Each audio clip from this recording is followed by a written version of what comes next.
प्यारे दोस्तों, एक बहुत बड़ा शेर बच्चे को खाने क्यों आया था और ऐसा कौन सा राज उसने बताया जिसे सुनकर सब लोग चौंक गए। ऐसा शानदार, हैरान कर देने वाला वाकया आपने अब तक नहीं सुना होगा। बहुत ही खूबसूरत वीडियो है, इसे आखिर तक जरूर सुने। वीडियो को एक लाइक के साथ चैनल को सब्सक्राइब कर लें और बेल आइकन बटन को ऑन कर लें। प्यारे दोस्तों, एक अल्लाह वाले जो बहुत बड़े नेक बुजुर्ग थे और बहुत दूर दूर तक पहचाने जाते थे। आप किसी दरख्त के नीचे बैठकर लोगों को दीन की तालीम दिया करते। आपके इल्म और अच्छे अमल की वजह से लोग बेहद इज्जत किया करते थे और आपकी मोहब्बत में दूर तक लोग सफर करके भी आपके पास आकर इस्लाम सीखते। अल्लाह वाले की मीठी बातें उनके दिल में घर कर लेती। इतनी बड़ी शख्सियत होने पर भी कभी उन्होंने गुरूर ना करते। अपने हाथों से आप मेहनत करते, जो मिलता उस पर रब का शुक्र करते, कभी ज्यादा की तमन्ना ना की, जो मिला उस पर शुक्रगुजारी की। यही बात अब अपने शागिर्द को भी बताया करते।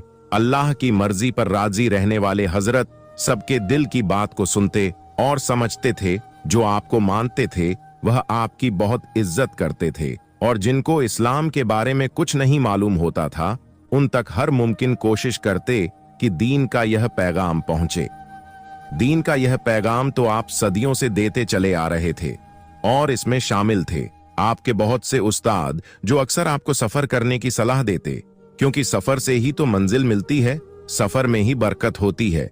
अपनी उम्र के 70 से 80 साल गुजरने के बाद बहुत कम ऐसी जगह थी जहां आप तशरीफ ना ले गए हों, पर अब भी कुछ अनोखा होना बाकी था। एक दिन आप तस्बीह पढ़ रहे थे कि हल्की सी नींद आ गई। उसमें आपने एक अजीबो गरीब ख्वाब देखा जिसमें आपको कुछ इशारा दी जा रहा था कि जैसे कहीं किसी को आपकी जरूरत है। जब आपके शागिर्द आपके पास आकर बैठे तो आप सामान बांध रहे थे। उन्होंने कहा, आप कहीं जा रहे हैं? आप फरमाने लगे, हां, मुझे एक बहुत जरूरी काम है, काम से किसी दूसरे गांव जाना है। तुम लोग अपना ख्याल रखना, मैं जल्द वापस लौट आऊंगा। यह कहकर आप सफर करने लगे। यह सफर बहुत दूर का था। अल्लाह को अपने दिल में बसाए, अल्लाह पाक की बनाई हुई दुनिया की आप खूबसूरती देखते हुए चले जा रहे थे कि एक गांव नजर आया। उन्होंने दिल में कहा कि नमाज का वक्त हो रहा है, मैं नमाज पढ़ लेता हूं। यह सोचकर आप गांव में तशरीफ ले आए। उस गांव के चारों तरफ एक बहुत घना सा जंगल मौजूद था। उससे गुजरकर आप उस गांव में आए थे। उस जंगल से जंगली जानवरों की भयानक आवाजें भी आ रही थीं, पर आप किसी से नहीं डरे और बगैर परवाह किए गांव में आए। दोपहर का वक्त था, सब औरतें घरों में थीं और मर्द खेतों में काम करने गए हुए थे। अब इजाजत लेने की जरूरत तो थी नहीं, क्योंकि वहां पर कोई भी मौजूद नहीं था। तो अल्लाह वाले एक पेड़ के नीचे आ गए और एक मटके से पानी निकालकर पहले अपनी प्यास बुझाई और फिर वजू करके आप इबादत करने लगे। आप आस पास के लोगों से बेखबर थे कि लोग अपने खेतों से खाना खाने के लिए अपने गांव लौटे थे। उन्होंने देखा एक अजनबी बुजुर्ग अजीब अंदाज में कुछ किए जा रहे हैं। उस गांव में रहने वाले दीन इस्लाम को जानते ही नहीं थे, तो नमाज के बारे में उन्हें क्या मालूम होता। उनके गांव में तो अब तक कोई इस्लाम की बात करने आया ही नहीं था, क्योंकि वो लोग बहुत कठोर थे और अपने मजहब के लोगों को ही उस गांव में बर्दाश्त करते थे। कोई अगर गैर शख्स वहां आ जाता तो उसे मारकर बाहर निकाल देते। उसे गांव के सब लोग मिलकर उसको दर्दनाक सजा देते कि वह आने वाला शख्स चाहे जितना बहादुर होता, वो डर के मारे अपना मजहब बदल लेता। उनके गांव के पास जंगल से कोई दरिंदा भी उनके गांव में नहीं आता था, जबकि उस जंगल में शेर और दूसरे खूनखार जानवर भी रहा करते, पर कोई अब तक उनकी बस्ती में घुसा नहीं था। इसी बात का सबको घमंड था कि हम जैसा बहादुर तो कोई आया नहीं। मजबूत जिस्मों वाले भी चींटी की तरह मसल दिए जाते। अल्लाह वाले के कमजोर सराब झुकी कमर को देखकर वो लोग आवाजें कसने लगे। अब अल्लाह वाले तो उनकी आवाज नहीं सुन रहे थे, क्योंकि आपकी नमाज इतनी पक्की थी कि इधर उधर की आवाज नहीं सुनाई दे रही थी। ध्यान था तो सिर्फ उसकी तरफ जिसकी इबादत कर रहे थे। जब बहुत देर तक आप नमाज पढ़ते रहे तो उनमें से एक आदमी कहने लगा, यह आखिर दरवेशी लिबास में कौन है? इनसे कहो यह उठे और बताएं कि यह कौन सा काम है जो खत्म होने का नाम नहीं ले रहा। उनमें से एक शख्स अल्लाह वाले के पास आया और चीख कर बोला, ए बूढ़े रुक जाओ, जो कुछ कर रहे हो इस काम से तुम नहीं रुके तो हम बहुत बुरा करेंगे। पर आपको उसकी आवाज नहीं आई, वह चिल्लाता रहा। लेकिन आपके कान सुन नहीं रहे थे। अब जब आपने नमाज पढ़ ली तो उन लोगों की तरफ सवालिया नजरों से देखने लगे कि यह लोग क्या कह रहे हैं और क्या कर रहे हैं।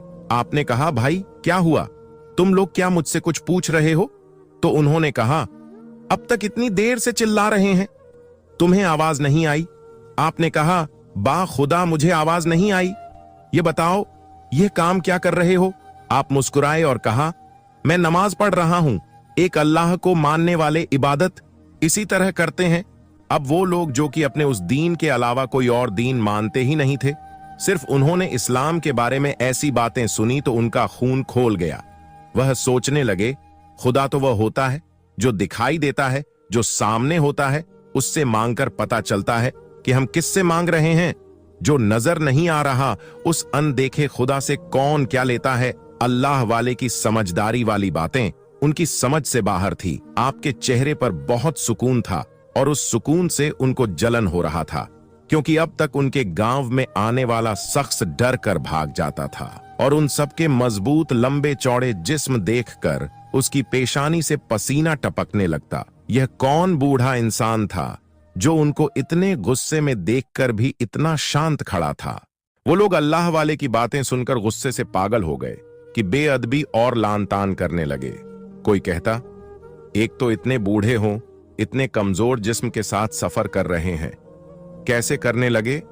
फिर किसी अजनबी गांव में घुसकर ऐसी अजीबोगरीब बातें कर रहे हो जिनका कोई सर न पैर। एक और बोला, यह शख्स हमारे दीन के खिलाफ बातें कर रहा है। इसका उम्र की लिहाज किया मगर यह बाज नहीं आया। वो लोग बदतमीजी पर बदतमीजी किए जा रहे थे। कोई आप पर आवाजें कसते थे तो कोई आपको धक्के देने की धमकियां देता। उनके जुबानों से बेअदबी और मजाक के जुमले निकलते जा रहे थे और उनके दिल अल्लाह वाले की बातों को सुनने के लिए बिल्कुल बंद हो चुके थे। अल्लाह वाले ने सब्र से सबकी बातें सुनी, मगर आपकी नजर में नरमी और दिल में सबके लिए मोहब्बत थी। अब एक लंबा चौड़ा ताकतवर आदमी आपके सर पर आ गया और कहा, इस बूढ़े को तो मैं एक उंगली से उठाकर बाहर फेंक देता हूं। वो यह करने ही वाला था। उनका एक बुजुर्ग बोल पड़ा, नहीं, इसने हमारी मूर्ति की अपमान की है जिसकी हम इबादत करते हैं, इसलिए यह सजा कम है। कैसे गांव से बाहर उठाकर फेंक दिया जाए? हम इस गांव में रखेंगे, यह हमारे घर पर नौकर बनकर रहेगा। मैंने अपनी किताब में पढ़ा है कि एक मुसलमान इधर आएगा और हमारे दिलों को हमारे मजहब से हटाएगा, हिंसा फैलाएगा, यानी हम सबको लड़वाएगा। उसे रोकने के लिए कुछ ना कुछ तो करना पड़ेगा। उसकी बातें सबके पल्ले पड़ गईं कि मुसलमान तो वाकई इसी नियत से हमारी बस्ती में इजाजत के बगैर दाखिल हुआ है। अल्लाह वाले को गांव वालों ने तंग करने का इरादा कर लिया था।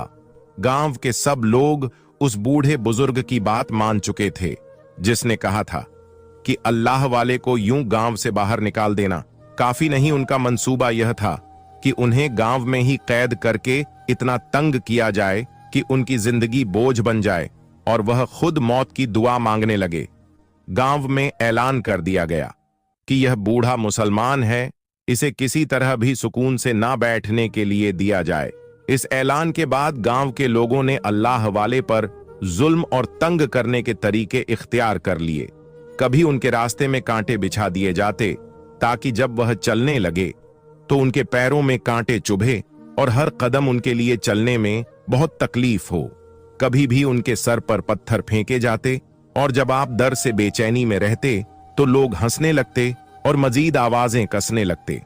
छोटे बच्चे भी उन जालिमों के कहने पर अल्लाह वाले का मजाक बनाते, उनकी हालत पर हंसी उड़ाते। कभी उनकी लाठी छुपा दी जाती ताकि उसे चलने में मुश्किल हो जाए और जमीन पर गिर जाए, और जब वह जमीन पर गिरते तो बच्चे और बड़े सब उनका मजाक बनाते। कभी उन पर कीचड़ फेंक दिया जाता ताकि उनका लिबास और जिस्म गंदा हो जाए। आप उस जुल्म और शरारतों को सब्र से बर्दाश्त करते कि वो जानते कि अल्लाह के रास्ते में तकलीफें उठाना उनके ईमान का हिस्सा है। जब भी वह इबादत के लिए बैठते तो कोई ना कोई शख्स शोर मचाकर उनका ध्यान भटकाने की कोशिश करता। साफ जगह गंदगी फेंक दी जाती। गांव वाले दरवेश अल्लाह वाले को हर मुमकिन तरीके से तकलीफ देना चाहते थे, मगर आपने हर अजियत को अल्लाह की रजा समझकर कबूल किया। अल्लाह वाले के दिल में उन सबके लिए मोहब्बत थी और वह दुआ करते थे कि अल्लाह पाक उनको हिदायत दे और उनके दिल नर्म कर दे। लेकिन आप जानते थे कि अल्लाह की राह पर चलना आसान नहीं है। उस गांव में कोई एक भी अच्छा इंसान नहीं था, वरना इंसान के दिल में अच्छाई तो होती ही है। जो दूसरे इंसान के साथ नेक सुलूक करता है वह कोई भी हो, पर मालूम होता था कि उनको घुट्टी में ही घोलकर यह पिलाया गया है और सिखाया गया है कि तुम्हें किसी पर रहम नहीं करना। उस गांव में मर्द तो मर्द, औरतें भी सख्त दिल और बेरहम थीं। उनके दिलों में ना तो किसी बुजुर्ग का एहतराम था और ना ही हमदर्दी। उनकी अकड़ और गुरूर बढ़ता ही जा रहा था। उनके दिल सख्त और उनके जबानें तल्ख थी। गांव की औरतें बड़ी मगरूर थीं और शायद इसकी वजह यह थी कि वह हर साल एक बेटे को जन्म देती थी जिस पर उन्हें बड़ा ही नाज था।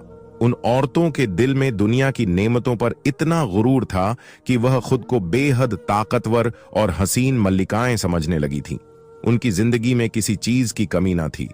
जो चाहती वही मिलता, जो कहती पूरा हो जाता। यह लोग इस कदर ऐशो आराम में मग्न थे कि उन पर कभी कोई मुश्किल या आजमाइश ना आई थी। हर औरत का बेटों को पैदा करना, माल और दौलत की फरावनी और जिंदगी में आसानी ने उन्हें घमंड में मुब्तला कर दिया था। अल्लाह के हुक्म और इबादत की उन्हें कोई परवाह ना थी। अल्लाह को वह जानती नहीं थी और वह खुद को हर तरह की जरूरत और आजमाइश से परे समझती थी। गांव की उन औरतों के गुरूर का आलम यह था कि वह अल्लाह वाले को ना सिर्फ हकीर समझती बल्कि उनकी बेइज्जती करने के लिए भी कोई मौका हाथ से जाने नहीं देती। उनके दिलों में जर्रा बराबर भी रहम ना था। उन औरतों ने कभी जिंदगी में कोई इम्तिहान या तकलीफ नहीं देखी थी जिससे उनके दिल सख्त और बेहिस हो गए थे। उनके लिए जिंदगी ऐशो आराम की कोई दास्तान थी और उन्होंने कभी सोचा भी नहीं था कि यह दुनिया फानी है, मिट जाने वाली है और यह नेमतें आजमाइश भी हो सकती हैं। अल्लाह वाले ने उन सब के रवैया को देखकर दिल में सब्र किया और दुआ की अल्लाह पाक इन सब को हिदायत दे। घमंड ने इनको कहीं का ना छोड़ा था। अल्लाह वाले के गांव से बाहर जाने के सारे रास्ते बंद कर दिए गए थे, इसलिए आप जानते थे कि ना चाहते हुए भी आपको वहां पर रहना है। उस गांव के बाहर जो जंगल था वहां पानी का एक कुआं था जिससे सब पानी पीता।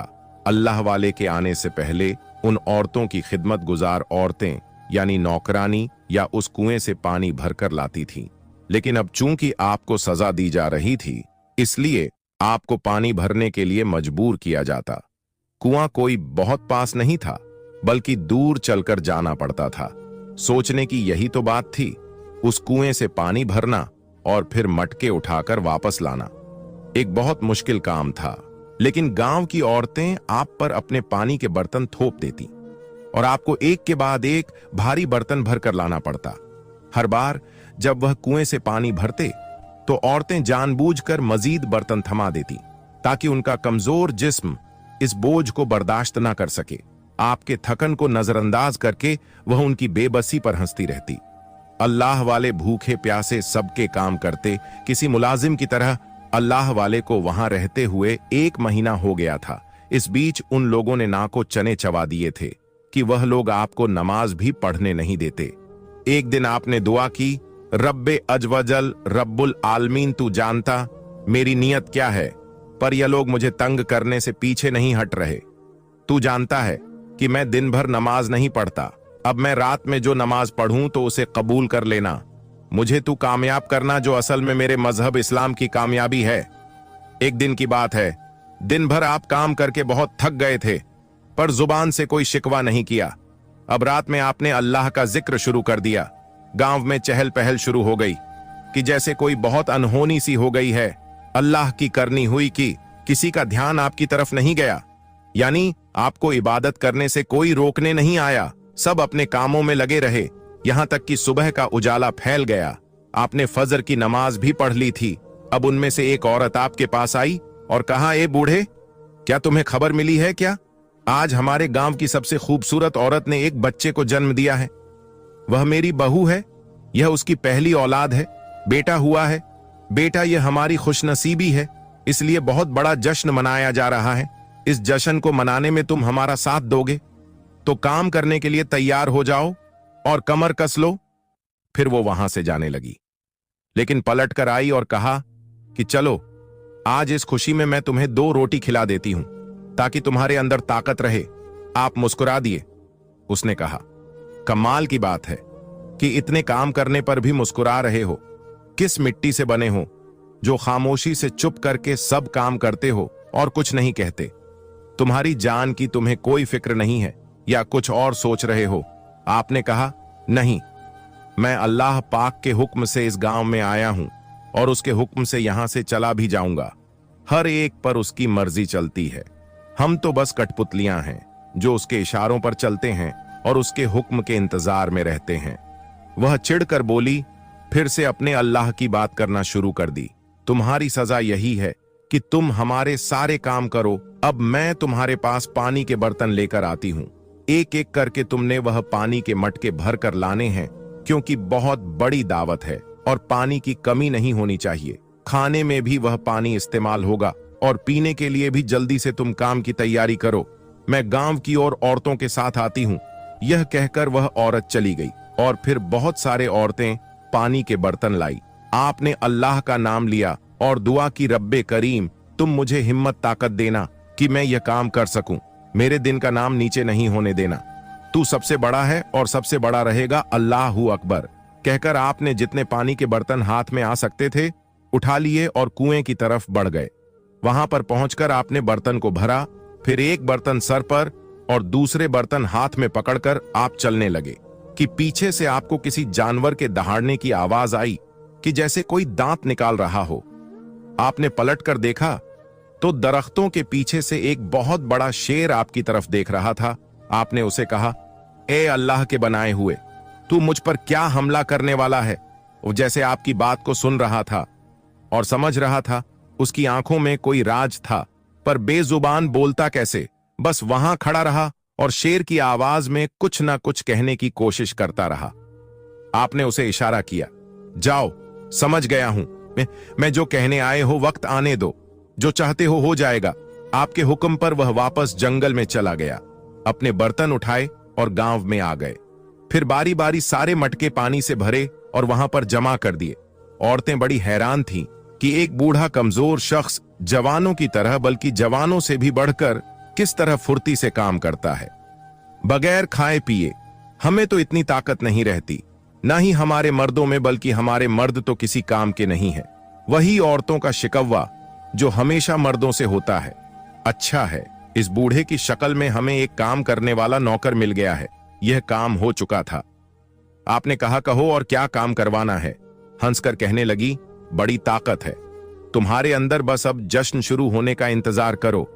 वह हंसती हुई अपने घर जाने लगी कि एक औरत के चीखे मारने की आवाज आई, बचाओ, मेरे बच्चे को बचाओ, यह शेर मेरे बच्चे को उठाकर ले जा रहा है। मर्दों ने भी आवाज सुनी थी। पूरा गांव दौड़ता हुआ उस घर की तरफ आ गया जहां से औरत के चीखने और दहाड़े मारकर रोने की आवाजें आ रही थीं। लेकिन जब तक वो लोग वहां पहुंचते, वो शेर जो जंगल की तरफ से आया था उस बच्चे को उठाकर ले गया। ये वो नई नवेली मां थी जो उस औरत की बहू जिसने बेटे को जन्म दिया था, और उसी खुशी में जश्न मनाया जा रहा था। पर अब तो कोई जश्न नहीं था, सारी खुशी खत्म हो गई थी। शेर उस बच्चे को उठाकर ले गया था। वह 1 दिन का बच्चा था। मां की तो गम से कलेजा फटा जा रहा था। उनके घर की खुशी की जगह मातम हो रही थी। वह सब एक दूसरे को मदद के लिए पुकारने लगे। मर्दों ने लाठियां उठाई और जंगल की तरफ दौड़े। उनमें वह ताकतवर मर्द भी था जिसने अल्लाह वाले को उठाकर गांव से बाहर फेंकने की धमकी दी थी। वो सब जंगल की तरफ गए। कुछ देर के बाद नाकाम वापस लौटे और कहा, हमें शेर तो नहीं दिखाई दे रहा। वह तो ऐसे गायब हो गया जैसे गधे के सर से सींग लगता है। उसने बच्चे को खा लिया है। ये कहने की देर थी कि मां ने चीख मारी और बेहोश हो गई। सब औरतें उसे संभालने में लग गई।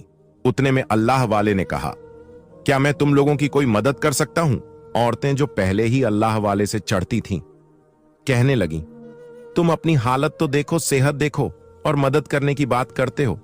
हमारे गांव के ताकतवर हटे कट्टे मर्द नाकाम होकर आ गए और तुम कहते हो कि तुम हमारे काम आऊंगा। क्या तुम्हारे अंदर इतनी हिम्मत है कि एक शेर से मुकाबला कर सको। वो बूढ़ा जिसने अल्लाह वाले के लिए सजा रखी थी, वह कहने लगा, चलो हम अपने माबूद से मांगते हैं, हमारी मूर्ति हमारी बात सुनेगी। सब गांव वाले हाथ जोड़कर मूर्ति के सामने खड़े हो गए और पुकारने लगे, तुम हमें देने वाली हो, हमारी मुश्किल को आसान कर दो। मां भी हाथ जोड़े फरियाद कर रही थी, इस उम्मीद पर कि सालों से उस मूर्ति की इबादत करते आ रहे थे और अब तो सबसे ज्यादा जरूरत थी, क्योंकि पहली बार जंगल का शेर उनके गांव में घुसा था, वरना ऐसा तो पहले कभी ना हुआ था।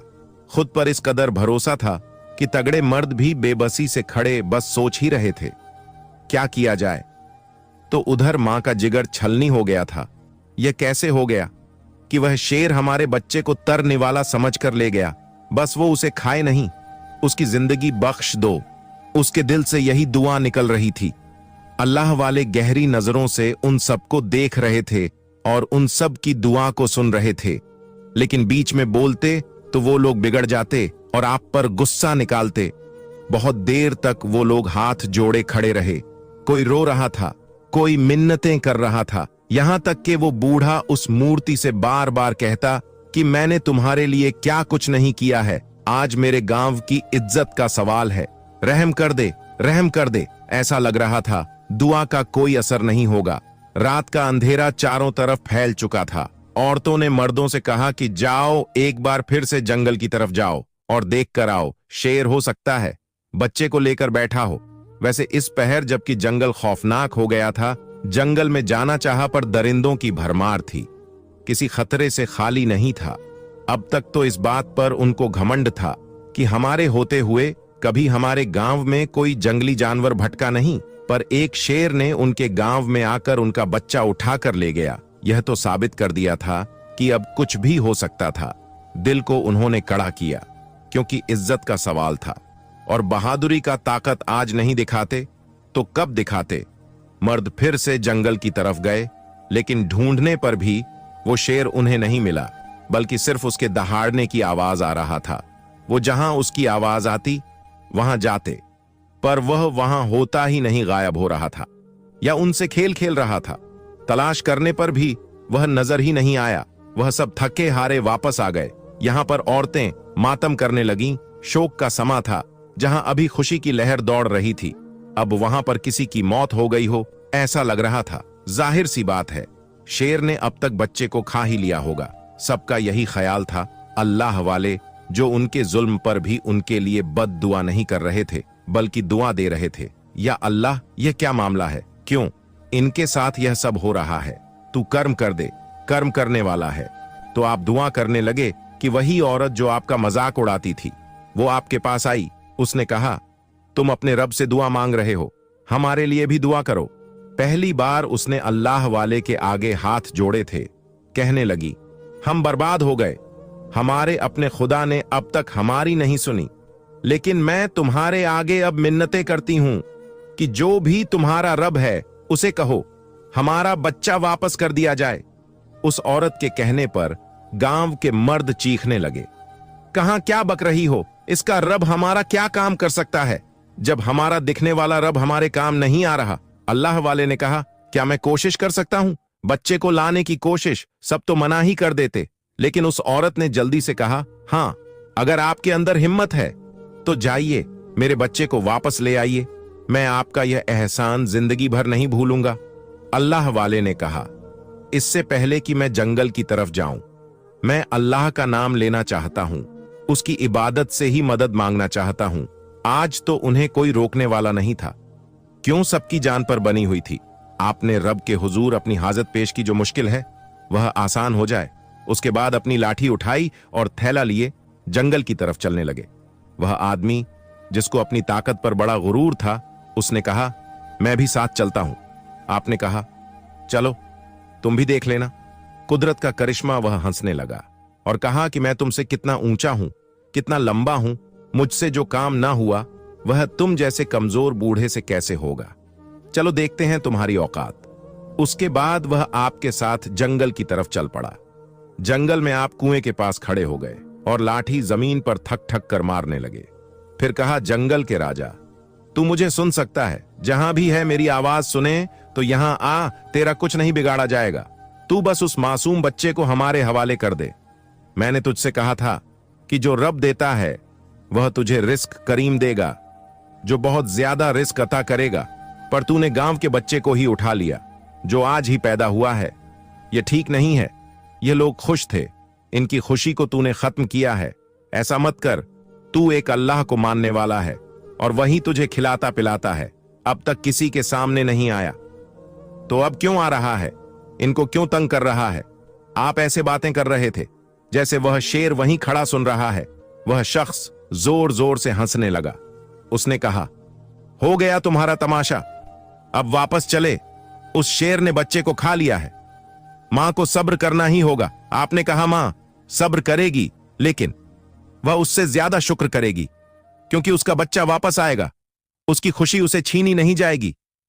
कैसे आएगा वो शेर? तुम्हें नहीं सुन रहा वो? अब उस शख्स को क्या बताए कि क्या कुछ देखा है आपने और क्या कुछ समझ लिया है? शेर उस वक्त सामने क्यों नहीं आया? इसमें भी हिकमत थी, उसमें भी एक राज पोशीदा था जो आप उसके सामने उस वक्त तो खोल नहीं सकते थे। हर काम वक्त पर ही अच्छा लगता है और जिसमें अल्लाह की रजा होती है वही काम बेहतरीन होता है। आपने उसकी बात सुनकर कहा, हां सही कहा तुमने, वह नहीं आएगा, चलो वापस चलते हैं। तंजिया मुस्कुराहट से उसने आपको देखा। आपने उसे नजरअंदाज किया और लाठी टेकते हुए गांव वापस आ गए। आप खाली हाथ थे, बच्चा आपके हाथ में नहीं था। मां भागती हुई आई। उसने कहा, मैंने आप पर भरोसा किया और आप बड़ी उम्मीद दिलाकर जंगल गए थे। यह क्या? कहां मेरा बेटा कहां है? आपने कहा, फिक्र मत करो, वह आ जाएगा। वो इतना छोटा बच्चा है, कल का पैदा हुआ बच्चा चलकर आएगा नहीं, वह शेर उसे लेकर आएगा। किसी को आपकी बात पर यकीन नहीं आ रहा था। यह बूढ़ा तो पहले दिन से ही ऐसी बातें करके हमारा दिमाग खराब कर दिया है। इसकी फजूल की बातों की वजह से हम सब इस मुसीबत में गिर गए हैं। अब क्या करना चाहिए? आपने कहा, सुबह होने का इंतजार करो। अब तो अंधेरा हो गया है और अंधेरे में तो कुछ भी नजर नहीं आएगा। यह बूढ़ा तो बड़े दावे कर रहा था, बड़ा आया था। एक दरिंदे को हुक्म देने वाला वह शख्स कहने लगा, पता है इसने क्या किया? यह तो हवा में ऐसी बातें कर रहा था जैसे वह शेर इसकी बात सुनकर सर झुकाकर इसके पास चलकर आएगा, जैसे वह इसका कोई नौकर है। अल्लाह वाले ने कुछ नहीं कहा। उन्होंने कहा, चलो अभी घर चलते हैं, फिर सुबह हम उसको ढूंढने जाएंगे। मां चिल्ला उठी। उसने कहा, तुम्हारी रात तो गुजर जाएगी, मेरा क्या होगा? मेरा तो सब कुछ लुट गया। वो शेर बहुत खूनखार है, सुबह तक उसे मौका क्यों दे रहे हो? तो क्या करें? उसका शौहर चिल्ला उठा, क्या करें? हमने पूरा जंगल छान मारा, वह शेर हमें नजर नहीं आया, उसकी आवाज आती भी रही। अब तुम यह बात मान लो, तुम्हारा बच्चा बच जाएगा। नहीं, तुम्हारे दिल की तसल्ली के लिए फिर भी हम सुबह जरूर जाएंगे। उसने कहा, तुम लोग कैसे लोग हो? एक तो मेरे बच्चे को उसने उठा लिया। अरे अभी वक्त है। उतने में अल्लाह वाले बोला, बेटी मेरी बात सुनो, तुम्हारे बच्चे को कुछ नहीं होगा। सुबह तक तुम्हारे बेटे को वह शेर खुद लेकर आएगा। तुम भरोसा रखो। किस पर भरोसा रखूं? उस खुदा पर जिसको मैंने पूजा, जिसकी इबादत की है, और यह मेरे दिल के दर्द को नहीं समझ रहा। मेरे जिगर के टुकड़े को वो शेर ले गया और आप कहते हैं यकीन रखो। तुम उस पर यकीन नहीं रखो जिसको तुमने हमेशा माना है। तुम मेरे रब पर यकीन रखो जो तुम्हारा भी है। वो अल्लाह है। अगर यकीन कर लिया तो फिर क्या वो अल्लाह मेरी सुनेगा? हां, वह सुनेगा, वह जरूर सुनेगा। तो ठीक है। वो शेर वापस आ जाता है और मेरे बच्चे को कुछ नहीं होता, जरा सी भी खरोच नहीं लगती, तो मैं तुम्हारे रब पर ईमान ले आऊंगी। अल्लाह वाले ने उसको तसल्ली के अल्फाज बोल तो दिए थे, पर आपने अल्लाह ताला से दुआ भी लाजमी करनी थी। अल्लाह ताला से आपने दुआ करना शुरू की। आपकी आंखों में आंसू आ गए थे। एक अल्लाह से दुआ मांगते हुए आपको सब देख रहे और मजाक भी बना रहे थे। ये क्या चुपके चुपके मांग रहे हैं? अल्लाह वाले की आंखों के सच्चे आंसू गवाही थे इस बात की आप सबके लिए कितने फिक्रमंद हैं। अब रात तो बहुत ही बड़ी थी, क्योंकि गम की रात बड़ी ही होती है, लेकिन गम के बाद स्याही मिट जाती है, अंधेरा खत्म हो जाता है और रोशनी आ जाती है। सुबह हुई तो आपने उन सबके सामने ही इबादत की और वह कुछ कह नहीं सके, पर वह आदमी आपको गौर कर देख रहा था कि यह तस्बीह पढ़ते जा रहे हैं। कितनी बेबाकी से, कितने निडर हैं। उसका दिल जल रहा था कि जिसने आपको सजा दी थी, आप जिस तरह अल्लाह की माला झप रहे थे, उसके तन बदन में आग लग रही थी। उसने फिर से सबके कानों में जहर डाला कि देखो, यह शख्स अपनी मनमानी कर रहा है, हमारे सामने यह इबादत करते जा रहा है और हम कुछ नहीं कहते, अब बहुत हो गया है। किताब में लिखा था ये मुसलमान हमें परेशान करने के लिए बहुत कुछ करेंगे, और देखो आज हम सब परेशान खड़े हैं। हमारी खुशी गम में बदल गई, इसको हम बहुत कड़ी सजा देंगे। वह सब गुस्से में आपकी तरफ बढ़ने लगे कि शेर के गुहारने की आवाज आई। वो डर कर पीछे हटे। वो वहीं बड़ा सा शेर बच्चे को अपने दांतों में दबाए वहां पर खड़ा था, उन सबको खूनी नजरों से देख रहा था, जैसे बच्चे की जगह अब उन सबको खा जाएगा। वो लोग डर के मारे पीछे हटने लगे। सारा गुरूर खाक में मिल गया था। अल्लाह वाले मुस्कुराए और शेर के पास आकर कहा, लाओ, इस बच्चे को मेरे हवाले कर दो, यह तुम्हारा खाना नहीं है। तुम्हें इस बच्चे के पैदा होने की खुशी में बहुत सारा खाना खिलाया जाएगा, बस इसे मत खाओ। किसी मां का दिल है, ये मां को दुख नहीं दो। आपके बात पर वह दांत दिखाने लगा, जैसे जिद कर रहा हो कि यह बच्चा मैं नहीं दूंगा। आपको जलाल आ गया। आपने कहा, तुम मेरी बात नहीं मानोगे। जो कुछ उसके दिल में था अल्लाह सब जानता था। उसने सब कुछ क्यों किया था? आंखों की कहानी पढ़ रहे थे। अल्लाह वाले पर जो उसने किया, यह बात आपको अच्छी नहीं लगी। आपके हुक्म पर वह धीरे धीरे चलता हुआ आपके पास आया और बहुत ही अदब से वह बच्चा आपके हाथ में दे दिया। अल्लाह वाले ने झुककर बच्चे को अपनी गोद में लिया और प्यार से देखने लगे। बच्चे को चेहरा चमक रहा था, जैसे वह अल्लाह वाले की निगाहों को पढ़ रहा हो। अल्लाह वाला ने उस बच्चे को अच्छी तरह से देखा कि कहीं चोट तो नहीं लगी या उसे कोई खराच तो नहीं आई थी। शेर उसे खाने थोड़ी गया था, उसके पीछे एक राज था। आपने उस बच्चे को मां के हवाले कर दिया और कहा, लो तुम्हारा जिगर का टुकड़ा, इसे कुछ नहीं हुआ। बच्चे को मां को देकर आपने शेर से कहा, जाओ, तुम्हारा काम हो गया। पर अब जो होने वाला था उसके बारे में तो कोई सोच भी नहीं सकता था।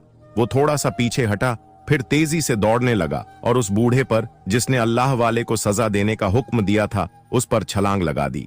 वह अपने दांत को उसकी गर्दन पर रखकर उसका सारा खून पी जाता, उसकी बोटियां बोटियां कर देता, पर ऐसा ना हुआ। अल्लाह वाले किसी जवान आदमी की तरह दौड़ते हुए उसके पास आए और अपने दोनों हाथों से शेर को उठाकर जमीन पर पटक दिया।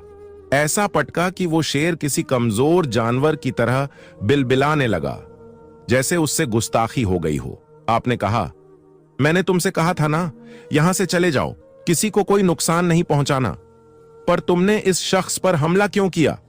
वो बूढ़ा शख्स तो डरा सहम खड़ा था, जिसकी अभी जान चली जाती अगर अल्लाह वाले उस शेर को उठाकर जमीन पर फेंकते नहीं। आपके सवाल पर सब हैरान रह गए। जब वो शेर बोला, मैं इसके साथ वही कर रहा था जो इसने आपके साथ किया है। इसने आपको बहुत दर्द दिया है, तकलीफ दी है, नौकर बनाकर रखा है। मैं आपका गुलाम हूं। अच्छा, सिर्फ यही बात थी जिसकी वजह से तूने इस पर हमला किया? वह चुप रहा। आपने कहा, बोलो, क्या कोई और राज बताना चाहते हो? वह शख्स को घोरे जा रहा था। फिर आपके सवाल पर कहने लगा, क्या सुनाऊं अपने गमजदा दिल की दास्तान। मेरा एक ही बच्चा था जिसमें मेरी दुनिया बसती थी। इस गांव के पास के जंगल में रहने पर भी कभी मेरे दिल में ख्याल नहीं आया कि इन गांव वालों पर हमला करूं या इनको मैं खा लूं, क्योंकि मैं अपने बच्चे की मोहब्बत में इतना गुम था कि अल्लाह ताला मुझे खाना दे दिया करता था। कभी मैं इन गांव वालों के पास नहीं आया क्योंकि मुझे जरूरत महसूस नहीं हुई। मेरा पेट जंगल में ही रहकर भर जाया करता। मैं अपने बच्चे के साथ खुशी खुशी जिंदगी गुजार रहा था। उसकी शरारत भरी हरकतों को देखकर मैं जीता था। पर एक दिन यह आदमी इस बूढ़े को देखकर उसने कहा, यह शख्स जंगल में आया जबकि मैं शिकार के लिए अंदर जंगल में गया हुआ था और मेरा बच्चा वहीं पर खेल रहा था। यह शख्स मेरे बच्चे को मुझसे छीन कर ले गया। जब मैं वापस आया तो मेरा बच्चा गुम था। बहुत तलाश किया, सारा जंगल छान मारा, पर मेरा बच्चा मुझे कहीं नहीं दिखा। फिर सोचा बस्ती में जाकर देखता हूं, और जब मैं बस्ती की तरफ आया तो यहां भी मुझे मेरा बच्चा ना मिला। मैं अपने बच्चे की याद में खून के आंसू बहाया करता। फिर अभी कुछ दिनों पहले मुझे पता चला कि मेरे बच्चे को मार दिया गया था और इस बूढ़े ने उसे मारा था। तभी मैं यहां आया और इन्हीं का एक बच्चा उठाकर अपने साथ ले गया। इसके बस्ती वालों ने इस बुरे काम से नहीं रोका, बल्कि इसके साथ मिल गए। इसलिए मैं वो बदला लेने आया कि मेरी औलाद को मुझसे दूर किया तो मैं इनकी औलाद को भी इनसे अलग कर दूंगा और खा जाऊंगा। अगर आपका हुक्म ना होता तो मैं उसी वक्त इनके बच्चे को चट कर गया होता। अगर आप मुझे मना नहीं करते, वह किसी गुलाम की तरह आपके सामने था, जैसे कोई बच्चा अपने बड़े की बात मानता है। माफ कर दो, अल्लाह भी माफ करता है। अब तुम यहां से चले जाओ। तुम्हारा गम हल्का नहीं, लेकिन बदला ऐसे नहीं लेते। एक मां तड़पती और कोई नहीं। आपकी बात पर उसने एहतराम से सर झुकाया और वापस जाने लगा कि अल्लाह वाले एक बार फिर से फरमाने लगे, ठहरो, मैं तुम्हें कुछ देना चाहता हूं। तुम्हारा तोहफा बच्चे की मौत से लेकर अब तक उसने शिकार ना किया था, बस जो रूखा सूखा मिल जाता खा लेता। कि जिस दिन से उसके बच्चे को उठाया गया था, वह जंगल में शिकार के लिए ही तो गया था।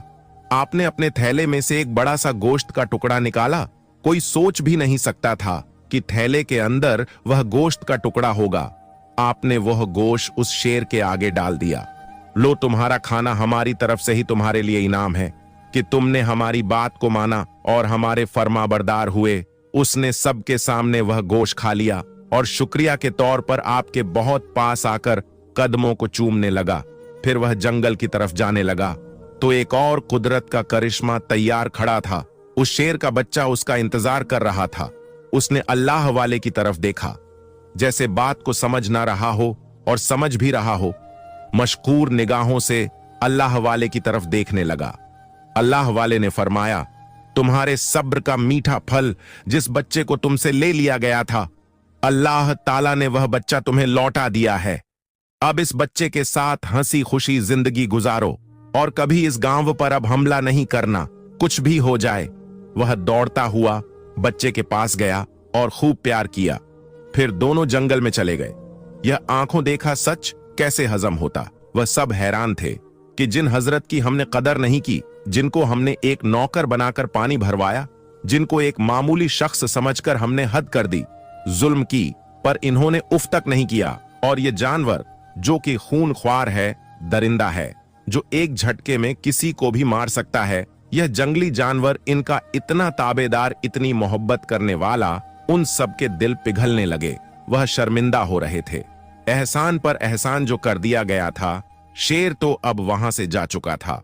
अल्लाह वाले उन सब की तरफ पलटे और कहा कि प्यारे गांव वालों, मेरा सफर इसी मकसद से यहां पर था कि यह शेर जिसके बच्चे को तुम लोगों ने मारा था, वह शेर तुम्हारे बच्चे को उठाने के और बदला लेने के लिए खोल रहा था। सवेरे मेरे उस्ताद ने मुझे हुक्म दिया कि तुमको समझाऊं। मैं लफ्जों से समझाता, तुम लोग समझते नहीं, इसलिए अल्लाह ताला ने वह करिश्मा दिखाया कि यह शेर बोलने लगा और इसने खुद वह राज बता दिया कि यह सारी ताकत अल्लाह ताला की है, हम सिर्फ उसके एक नौकर हैं। क्या आप मानोगे? वो औरत बोल पड़ी जिसका वह बेटा था। उसने कहा, मैंने तो आपको उसी वक्त मान लिया था जब आप मेरे बच्चे के लिए जंगल में गए थे। अब मैं इन सब से कहती हूं कि जो कुछ हमने गुनाह किया है उसकी माफी मांगी जाए। सब इस बात का एहसास कर चुके थे कि औलाद तो जानवर की भी उतनी ही कीमती होती है। जैसे इंसान की किसी पर भी रहम करना ही तो असल इंसानियत है, जो उनके अंदर बिल्कुल नहीं थी। और खुदा तो सब पर मेहरबान ही होता है। बस इंसान अपने आप को बदल ले तो वो कभी शिकवा नहीं करता। खुद पर और खुद की ताकत पर गुरूर करने वाले आज झुके हुए थे। सबने आपके सामने हाथ जोड़ दिए। उन्होंने जो कुछ देखा था उसको कभी अपनी जिंदगी में देखने का सोच भी नहीं सकते थे। वह तो गफलत में जी रहे थे। अपने आप को बड़ा मानने वाले और खुद की ताकत पर भरम रखने वाले आज एक जानवर के सामने जमीन पर आ गिरे थे। आपने कहा, मैं कोई माफ करने वाला नहीं हूं। मैंने वही किया जो मेरा मजहब कहते हैं, मेरा दीन कहते हैं। किसी को बद्दुआ ना दी जाए। मेरा दीन कहता है कि किसी से बदला ना लिया जाए। मेरा दिन कहता है धोखे का जवाब धोखे से ना दिया जाए। वे जो आपकी बातों को सुनना नहीं चाहते थे, आज दिलो जान से आपके हर लफ्ज को सुन रहे थे और अपने दिल और दिमाग में उतार रहे थे। उनके दिल में अब यही था कि हम इनके दीन में दाखिल हो जाएं, कि जिसमें किसी के साथ बुरा नहीं किया जाता, कि जिसमें जानवरों पर भी रहम किया जाता है और इंसान तो है ही सबसे अफजल। सिर्फ हमें सीधा रास्ता दिखाने के लिए इतने जुल्म बर्दाश्त करने वाले यह बुजुर्ग जिनको वह खोना नहीं चाहते थे, उन्होंने कहा, हम अल्लाह को मान गए। पर वह शख्स जो अपने आप को बड़ा ही ताकतवर समझ रहा था और उन सबसे कहता था कि यह अल्लाह वाले तो बस यूं ही बातों के पुल बनाते हैं, उसने कहा, मुझे लगता है कि यह शेर इस अल्लाह वाले का भेजा हुआ है, क्योंकि अब तक देखो शेर ने इस गांव पर हमला नहीं किया और ना ही हमारे पास आकर हमारे बच्चे को छीना। यह अल्लाह वाले के आने पर ही क्यों यह शेर यहां आया? उसकी इस बात पर वो बूढ़ा शख्स जिस पर शेर का हमला हुआ था हां में हां मिलाने लगा कि वह भी यही सोच रहा था कि इस वक्त ही वह शेर यहां क्यों आया। अल्लाह वाले ने कहा, उस शेर ने तुम्हारे सामने सारी बातें की, अपने बच्चे के दुख को बयान किया और तुमने खुद उसके बच्चे को उसके साथ जाते हुए देखा, पर तुम्हें अब भी यकीन नहीं आ रहा कि वह शेर हमारा बुलाया हुआ नहीं था, बल्कि वह अल्लाह की तरफ से भेजा गया था। वो गांव वाले जिनको अल्लाह ताला ने तौफीक दिया था कि वह अल्लाह वाले की बात पर यकीन करे, उन्होंने कहा, हम आपको मानते हैं। यह लोग माने या ना माने, अल्लाह वाले चुप थे। उनकी बातों से आपके दिल को सदमा पहुंचा था। अल्लाह ताला ने इतनी बड़ी निशानी दिखा दी थी, तब भी वह लोग नहीं मान रहे थे और समझ रहे थे कि आप ही जादूगर हैं और आपने उस शेर को मंत्र पढ़ के वहां बुलाया। जब किसी के मुंह से कुछ जुमले नहीं निकलते अपनी सफाई के लिए, तो फिर कुदरत इंतकाम लेती है। शेर को तो आपने ने वहां से भेज दिया था, उन सब की जान बचा ली थी, लेकिन इन बातों का जब कोई जवाब ना मिला तो आपने मामला अल्लाह पर छोड़ा और अपने कदम बाहर की तरफ बढ़ा दिया। तभी उस औरत की गोद में मौजूद बच्चा कलमा पढ़ना शुरू कर दिया। वह ऐसे कलमा पढ़ रहा था जैसे उसे कोई जात कलमा पढ़ा रही है, पर कोई दिख नहीं रहा था। सबके मुंह खुले के खुले थे कि जो बच्चा कल ही पैदा हुआ है और वह बगैर किसी के सिखाए गवाही दे रहा है कि अल्लाह एक है, अल्लाह के सिवा कोई माबूद नहीं। और जब उस बच्चे ने कलमा पढ़ा तो उसकी मां भी खुशी से चहकने लगी और कहा कि मैं भी अपने बेटे की तरह मुसलमान होना चाहूंगी, और इन लोगों को अगर कोई निशानी नहीं दिखती ना सही, पर मैं पूरे दिल से ईमान लाती हूं। जब कोई मर्द ना बोला तो वहां खड़ी औरतें कहने लगीं, हां, हम अल्लाह को मान गए, अब हमें कलमा पढ़ा दीजिए, क्योंकि इससे बड़ी निशानी और नहीं होगी। मगर अल्लाह वाले अब भी उस बूढ़े की तरफ देख रहे थे, क्योंकि उसका कलमा पढ़ना बहुत जरूरी था। उसके चेहरे पर रंग आ रहे थे, जा रहे थे। अल्लाह वाले ने उन सब मर्दों की तरफ देखकर कहा कि सिर्फ औरतों का भी मुसलमान होना लाजमी नहीं, बल्कि यहाँ के मर्द भी अल्लाह को माने तो बात होगी। आपकी बात में बहुत दम था कि सबने एक साथ कलमा पढ़ लिया, यहां तक कि उस बूढ़े ने भी आपके दीन को अपना लिया। यह काम कोई जोर जबरदस्ती पर नहीं हुआ था, बल्कि अल्लाह ताला के होने का सबूत हर एक चीज ने दिया था। आपने मुस्कुराते हुए फिर उस बच्चे को गोद में लिया और उसके कान में अजान दिया। अजान की आवाज इतनी खूबसूरत थी कि सबके दिल पुर नूर हो गए। सारी बस्ती और जंगल जगमगा गया, गुरूर खत्म हो गया, आजिज और अदब आ गया। उस गांव के पहले मुसलमान बच्चे का इस्लामी नाम भी आपने रखा और उन सबको दुआ दी। आज सही मायनों में वहां जश्न मनाने का मौका था, क्योंकि दिल और चेहरों पर सच्चाई का रंग बिखर गया था। अल्लाह ताला ने जो काम आपको सौंपा था वो काम करके आप फिर से अपने गांव की तरफ चले गए, वही जगह जहां पर आपके शागिर्द आपका इंतजार कर रहे थे। प्यारे दोस्तों, आज का वाकया कैसा लगा हमें कमेंट में जरूर बताएं। मिलते हैं अगले वीडियो में। खुदा हाफिज।